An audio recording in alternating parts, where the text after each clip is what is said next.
Welcome back to another episode of Carry On Friends, the Caribbean American podcast. I'm Carrie Ann. Listen, this episode is another one that I know you're gonna love because you requested it and it has some really good information. I just can't wait for you to hear it. But before we get into the episode, I want to let you know that now you can support the podcast with a donation.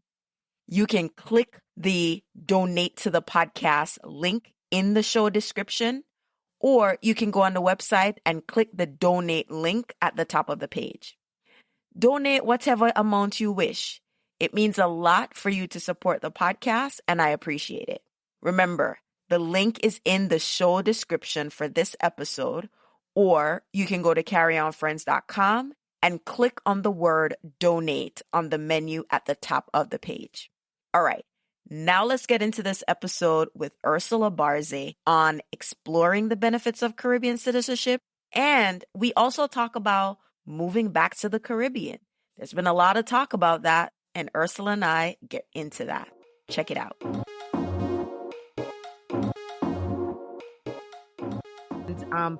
Hi, Ursula. Thank you for being on the Carry On Friends podcast. Listen, everyone. I've known Ursula since I started blogging many moons ago, and I'm finally excited that she's on the podcast talking about a topic that I know Ursula is the boss and knows everything. So Ursula, again, welcome to Carry On Friends. How are you? Hello, Carry On. Thank you very much for such the warm welcome. Happy New Year. It's great to be here talking to your audience. I've been listening to your podcast for quite some time. And so, yeah, I'm here to share knowledge and, hopefully help a few people, get more connected with, their home country or a new one in the Caribbean. Listen, I love that you said that. I'm going to make a note to it because I really want to come back to it. But before we dive in, right, Yes. Let's tell the community of friends a little bit about who you are. They hear this accent, Caribbean country you represent.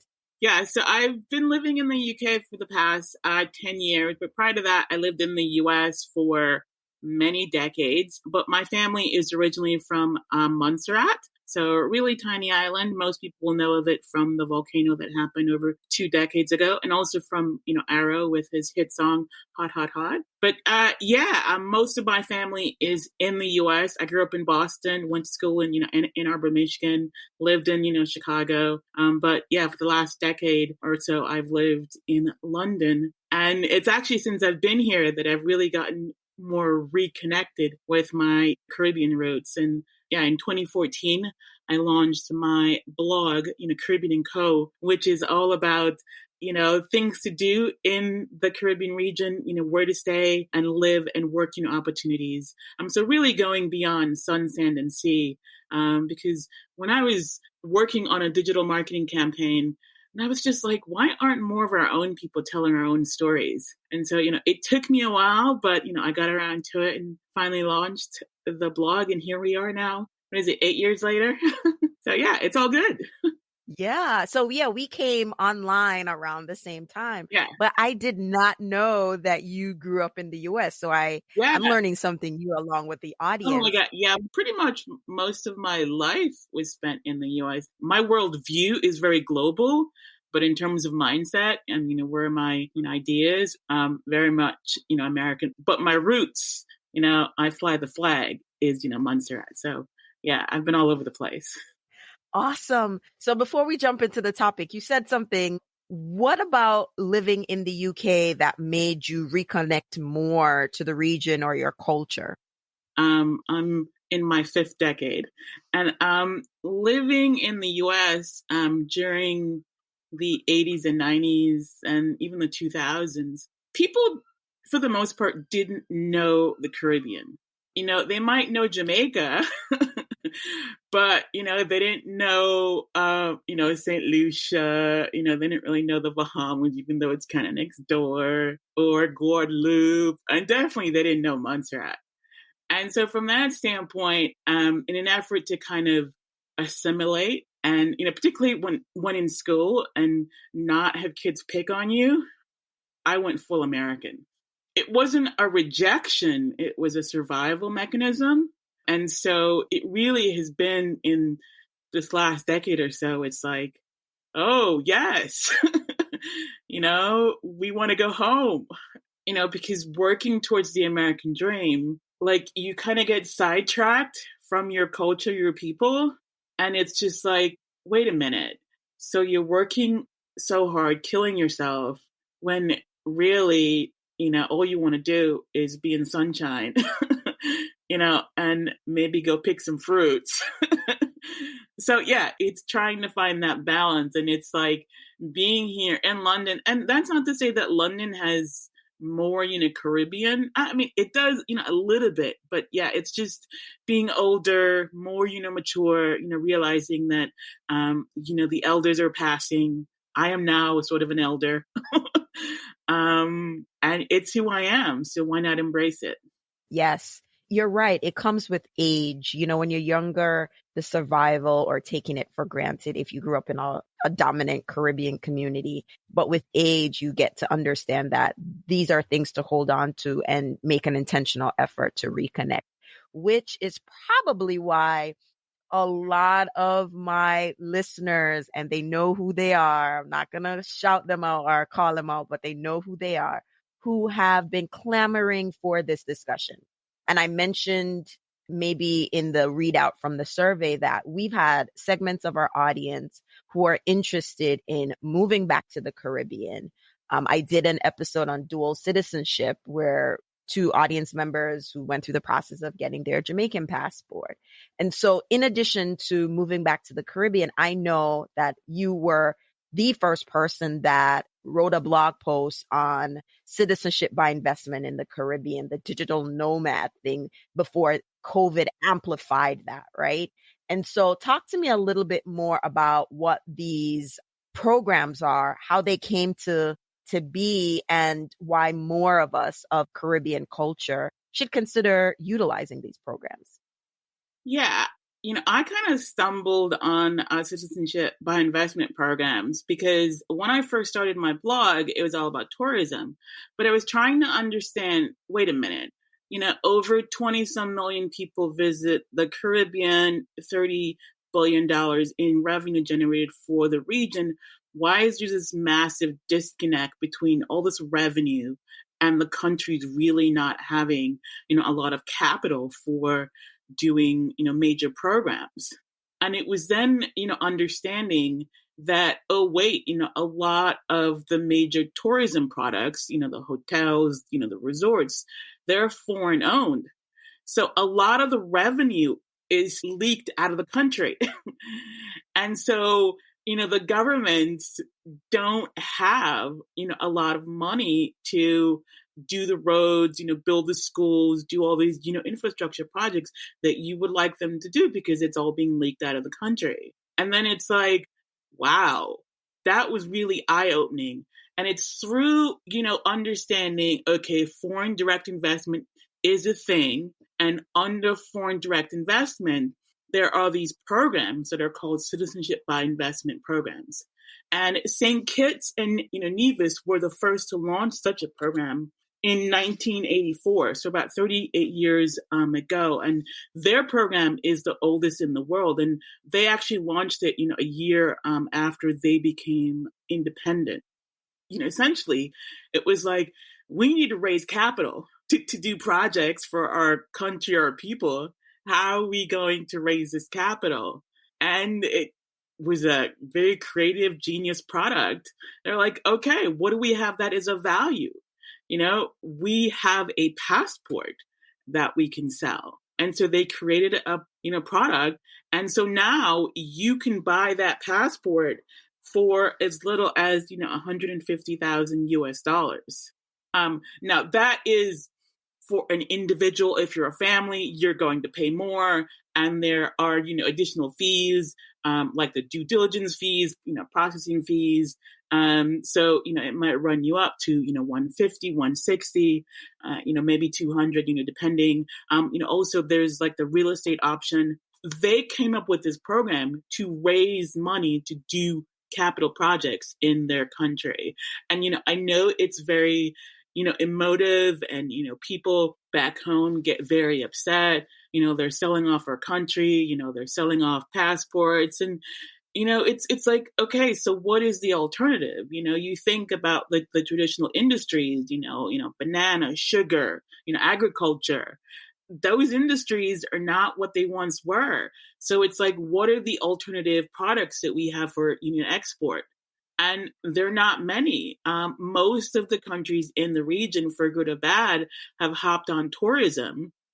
And, as we've seen during this pandemic, we're kind of on our knees, because people can't come, because the borders are closed, or there are all these rules and regulations and testings. And so, the average trip that was 1,500, 2,000, you now have to add another 1,000 for, emergencies and all this other stuff. And so it's not affordable.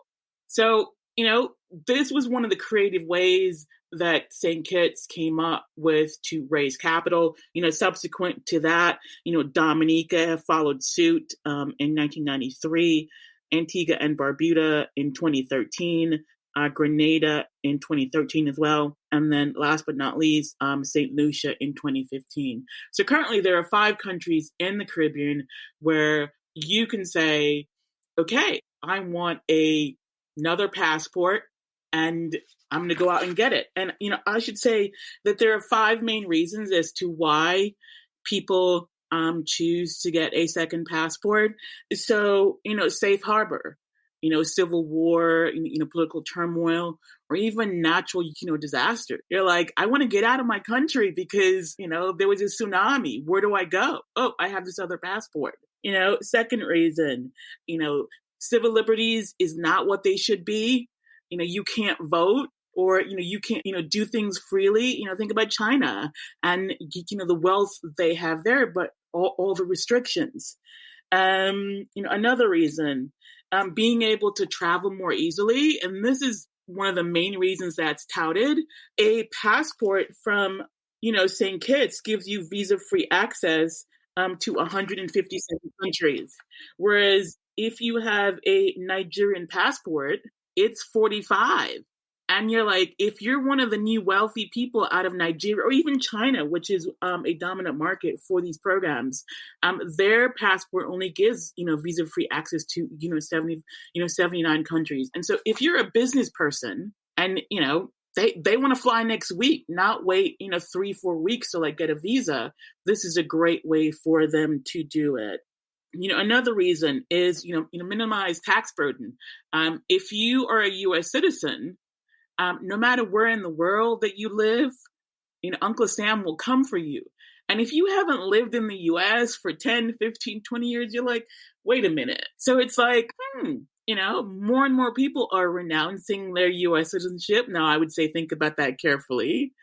But, this is one of the reasons why people get a second passport. And then, a final reason is to ward off, against, political blowback. Say, for example, when there's a war and the aftermaths of a war. I mean, when I first moved to London, George Bush was president. And there were times where I didn't open my mouth because the response was not positive. Now, when, President Obama came into power, that changed. But then when Trump came into power, it was like, Jesus Christ. So there are all these reasons as to why people get second passports. And so people who have, Caribbean ancestry, their first option should be to look at the passports by, descent. Yeah. But if that is not an option, it's like, look at, buying a passport through one of these programs, because our, Caribbean passports are quite valuable, but we don't value them because, for a lot of us, we're so focused on getting, the American passport or the, British passport or, the Canadian passport, which are powerful passports. This is a wealth management. This is a, asset management. This is a, retirement management. This is a, generational management strategy. Is that, you buy insurance, stocks and bonds, art, passport, real estate.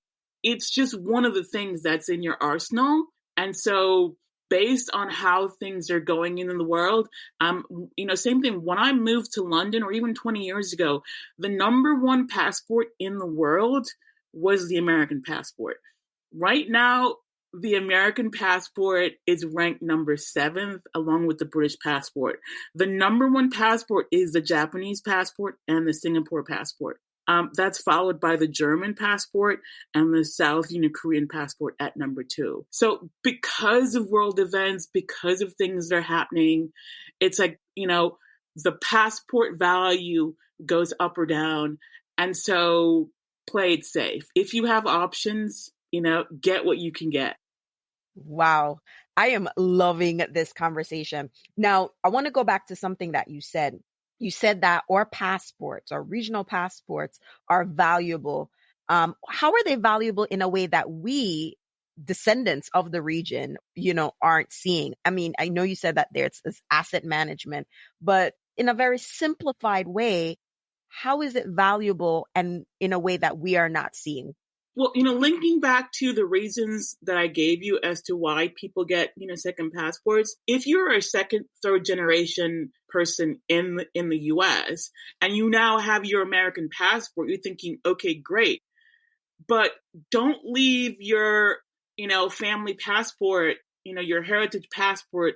Have your parents, your grandparents, because that's, traditionally the two links that it takes to get that passport. Get the passport, because you never know how things are changing. Also, if you want to go to Barbados, back to, Jamaica, it's so much easier to get things done, within the country if you can rock up and say, I have this piece of paper. So, you can buy real estate, you can, go in a government office and say, I need access to X, Y, and Z, versus you being a Yankee saying, okay, yeah, please help me. You still might get a little bit of, double take, because they're like, are you sure that Yes. Bayesian or Jamaican or whatever it is? But, you have the documentation because you are a citizen of that country. And with citizenship comes privileges, even, access to healthcare and, maybe schools and all this, and all these things. It's a safety net. So you may not need to use it ever, but there are times, based as we see what's happening now in the world. Yeah. It's an option. It's good to have options. This is what wealthy people do. So value what we have, Yeah. I mean, think about it. It's like, why are the wealthy from the Middle East, from Africa, from Asia tapping into our passports? And keep in mind that passports in and of itself is a relatively new concept, in that prior to, the 1920s, I mean, people came through Ellis Island with paperwork. They didn't come with a passport. It was after World War II. It was like, oh, we need global standards. And so they came up, with this thing, which unfortunately, penalizes, countries that are not in the West. But at the same time, we just have to play the game, and, recognize that this is an asset. And so, yes, we want the British passport. Yes, we want the American passport, the Canadian passport. But let's not forget the passports for our ancestors. We paid our dues in these countries. And so we should hold on to the passports because other people are tapping into them. I mean, I am so glad that you're on here. So now we talked about citizenship by investment. Let's switch to this digital nomad visa that became all the rage in the pandemic in the early years, because, we're 3 years into this pandemic already. So, talk to us a little bit more about what the digital nomad visa is, what it does, etc. Yeah, so, digital, nomads is not a new concept. However, with the pandemic, where once again, people could not move around, it was like, tourism in 2019 for the Caribbean region, approached 30 million. In 2020, it was 8 million. and a lot of that was in the first quarter. And so as a way to get some people back into the region and also get some revenue back into the region, Barbados was the first to come out with their Barbados, welcome stamp in July of 2020, where they basically said, you pay us a fee. It was US 2000. We'll look at your application, provided you meet the criteria. And one of them was having a salary of at least, $50,000. You can come and live and work remotely, in Barbados. And that is key, is that you must have a job in another country. And so you come and work remotely, and then you rent an apartment, a villa, maybe you rent a car, but you are, buying groceries, you're paying rent. And so you're helping, to put money into the economy. And so I did a little bit of digging to see how that program went.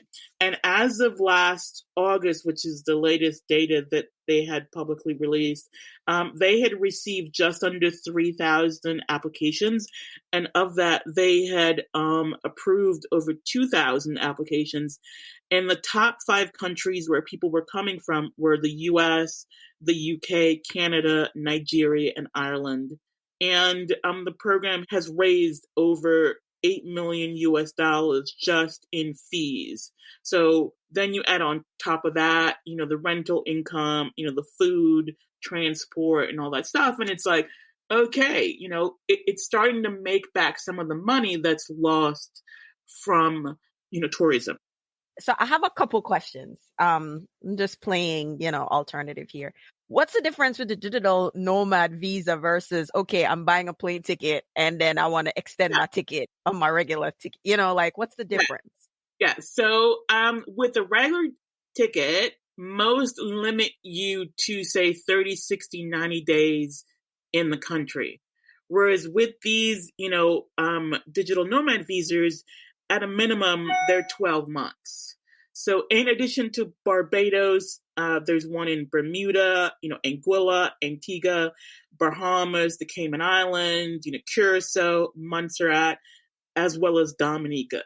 But yeah, the big difference is that you can stay for anywhere from 12, 18, 24 months and live and work. Whereas you're limited with a regular travel. Yeah. And then my question is, because I'm Jamaican, what is the reason why Jamaica doesn't have a similar program? I've seen on Jamaican Twitter that people are asking why. But from your expertise, do you have a sense of why? Interesting enough, I did ask, Jamaica. I was like, oh, what's up? And I think the regular visa, it's like 60, 90 days. And while you're in Jamaica, you can extend. So, I mean, priorities, who knows why they haven't gone down this road? Because it takes infrastructure to set up the program, yeah. And then you really have to manage these programs and help the people who come for these programs, because it's one thing to go to a Caribbean destination and stay at a resort for 2 weeks, 3 weeks, maybe a month. But now you have people are like, okay, I want to work in your country. And so, do you have co-working spaces? How's your Wi-Fi? Schooling, because some people will want to bring their kids. So there are all these other factors that come into play. And some governments are like, we don't really want the hassle right now because we're trying to sort, other stuff out. So have taken a wait, and see attitude. Because it is a lot of work because these people will become ambassadors. And plus, if your country doesn't really have an expat kind of community, then it's just more work. Yes, I figure that much. Now, let's talk about people actually moving back to the region, because I've had some people who say, okay, I want to move back. Let me find some expat communities. What has been the trend that you've seen with people moving back to the Caribbean? Growing up, it's always been the older folks who are like, yeah, I'm working in America so long. While they're working, they're building their houses. And we all know horror stories of what happens when they're here and building houses and then they move back. And I think from what I'm seeing and from my audience, it seems like that's trending to a younger demographic. So talk to me a little bit about what you've been seeing. Yes, more and more people are looking at going back to the region, but one has to do it slowly and with intention, because the last thing you want to do is pack up your life in the US, Canada, UK, wherever you are, France, and go to the region, and then 3 months later you're back. And so what I always recommend to people is like, look, if you're serious about moving back to the region, if you can, go for a month, go for 2 months, go for 3 months, because you really need to think of this place not as, vacation, but as like, I'm living here, this is home now. And it is very, very, very different. And some people cannot handle the transition because it is much slower. Listen, I can't handle the transition on vacation, much less, right? So, and you're right. It's managing that expectation in terms of easing in. I've heard stories, people are on lines for the ATM or the bank is a whole day affair. Yes, and that is another thing too. So when it comes to moving back and living, yes, your first country, if you have family roots, is the country that your family is from. So in your case, Jamaica. And my case, it's Montserrat. But I know that Montserrat is not realistic for me, because I have spent enough time now in Montserrat on, extended stays to know that it's just too slow. I haven't lived in Montserrat for nearly 40 years. So it's not going to work.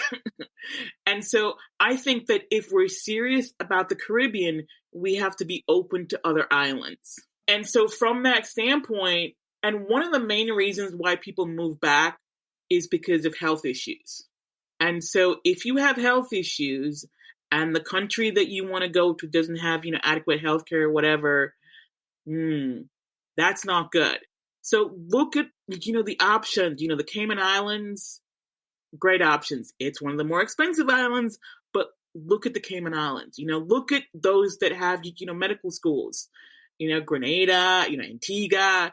It's like, we need to think, beyond what our, initial comfort is, to say, okay, yes, I want to move back to the region, but the region might mean, a different country from my ancestors. Yeah. And that's okay. We just have to be flexible. Yeah. That makes a lot of sense. And again, the thought, a lot of us has never really, considered it, like me living outside of Jamaica, but it is something to explore for a lot of reasons: health issues, access to health care, what that looks like, particularly if you are used to a robust healthcare system, even if you have to pay out of pocket. In the US, you have all these urgent care and all these different places where you can seek medical treatment, versus in the Caribbean, that's a very different infrastructure when it comes to healthcare. Yeah. So all those things to be considered. So the one thing that, I know you have this on your website, and it's a question that I've gotten from audience members who are thinking of going back to the Caribbean. What if they want to build a house? What if they want to buy a house? What does that look like? So I'll let you talk a little bit about that. Yeah, all of that is possible. But there again, too, if you want to buy or build, go to the destination that you're interested in and stay, a month, maybe two, or do, a couple visits. Maybe you go in the summer and then you go, in the winter. And really, you're scoping out different neighborhoods. You're talking to architects or you're talking to real estate agents to get a handle. Now, if you're settled on, it has to be Jamaica, it has to be St. Lucia, tap into a real estate agent, on the ground, and it can be done in like a matter of months. But if you're uncertain, about where in the country or even which country, then take the time to visit the destination, a couple of times, like build out a plan, over 12 months. Okay, yes, I want to buy property. I'm, initially going to use that property as, an Airbnb, which is, starting to be a thing in the region. So over these next 12 months, I'm going to go 2-3 times, make sure that it's the right place for me because in 5 years, I'm going to want to move, or whatever. And so make sure you pick the right country and you pick the right area. Because yes, you can sell it, but it's harder to sell, once you have an asset. It just takes longer. Thanks for sharing that. It's harder to sell. But I think the big concerns, because you've heard it, I've heard it, a lot of people have heard it, people are concerned about being scammed. So that's where, you have to spend time on the island and tap into the people who've already done what you want to do.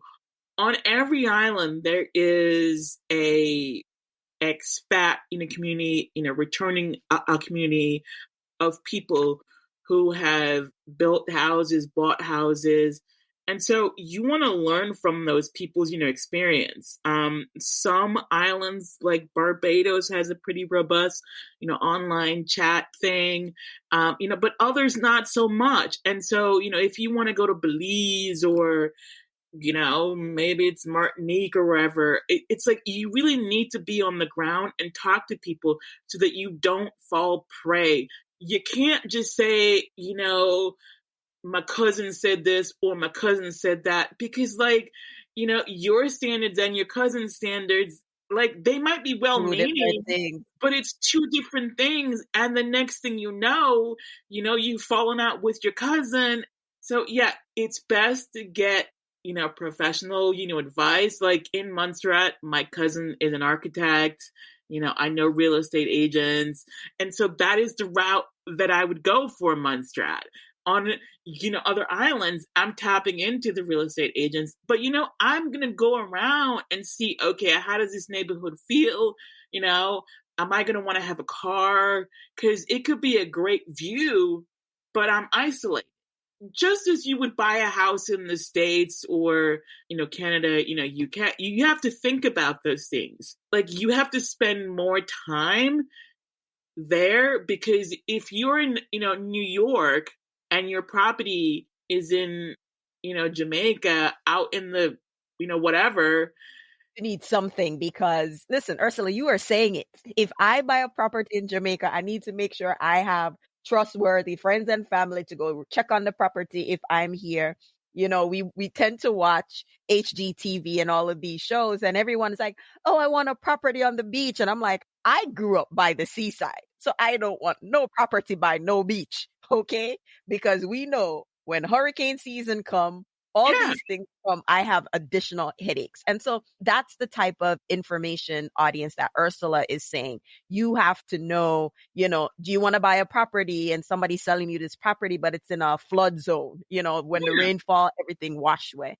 So there's a lot of, or, depending on the island, really all of the island. Okay. Is it built with, category 4, category 5 and up in mind? Because, hurricanes hit, it might only be one every 10 years, but if it's one every 10 years and, your house is gone, and it's like, okay, is it in a place where I'm going to be able to get insurance? And that's key, because, things happen. And then, the next thing you hear, oh, it's an act of God. And that is common in the Caribbean because it's an act of God. So you have to make sure that you're working with reputable people, and that takes time to do the research, get to know the local, suppliers. Because if it's your life savings, or even if you can afford to buy 3, 4, 5 different houses, you really want to make sure that it's a positive experience and it makes sense for you and what your goals are. Because it's like, what's the purpose of the property? Is it a place that you're going to rent out on Airbnb? Is it a place that you're going to, move to in a year or two? Because based on that, you might have totally different unit requirements, because you might want, someplace in the city, or someplace in the country might be more appealing. Yeah. And as you're talking, it brought to mind a couple of years ago, because right now when we talk about property, people talk about or thinking about freestanding buildings. But a couple of years ago, I'm from Montego Bay, and there was this complex. I'm not going to say their name, but, condos or a co-op, if those were, I think at the time that was an option that was available. Mm-hmm. But again, to your point, it depends on what I want to use the property for. Do I just want to keep it as a place to keep it in my family, or, because co-ops and condos, they may have limitations on Airbnb-ing it or renting it out.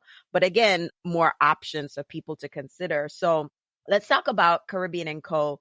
You have this wealth of information, and people need to find reputable agents. How do people go about and doing finding those people? Is your website able to help them search, find people?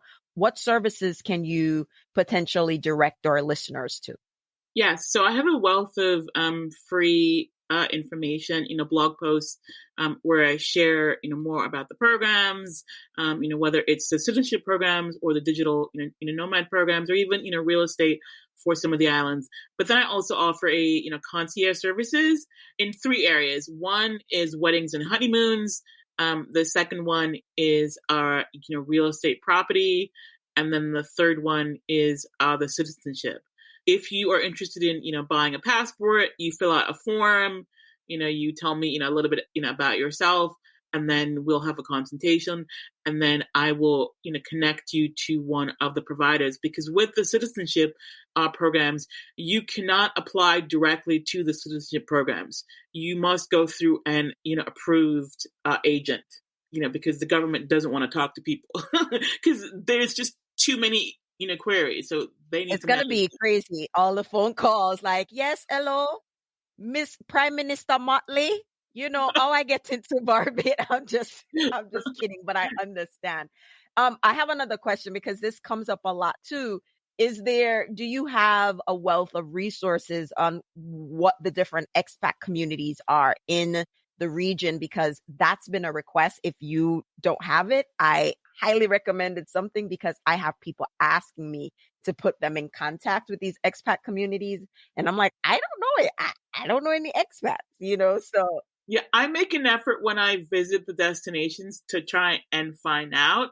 A lot of it is in my head. I haven't yet, documented, but I know that there is definitely a need for it. Because some islands have groups, whether on Facebook or elsewhere, but others, it's like you have to call Bob Smith, and he will then tap you into the whole local. It's a Caribbean thing. You have to know somebody who knows somebody to hook you up to somebody. Okay. Yeah.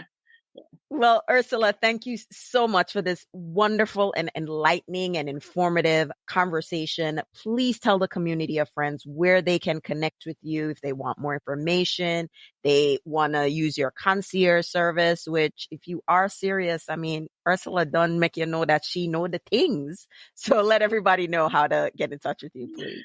Yes, thank you very much, Carrie Ann. It's been great to be here with your audience, and I'm so proud of everything that you're doing in terms of our people in, America, as well as, elsewhere, because, we're out here in, the UK and Canada and elsewhere.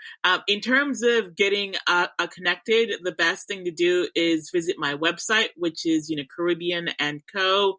So, Caribbean, 1R, 2 Bs, and then ANDCO.com, as well as any of the social media platforms, Instagram, Twitter, Facebook. It's, Caribbean & Co. So CARIBBEAN ANDCO. That's my moniker across all social media. Thank you so much, Ursula, for being on the podcast. And as I love to say at the end of the show, walk good. The Carry On Friends podcast is produced by Breadfruit Media, and new episodes are available every other Tuesday morning. You can listen to the podcast on the website, carryonfriends.com, or you can listen on Apple Podcasts, iTunes, or wherever you like to listen to your podcasts.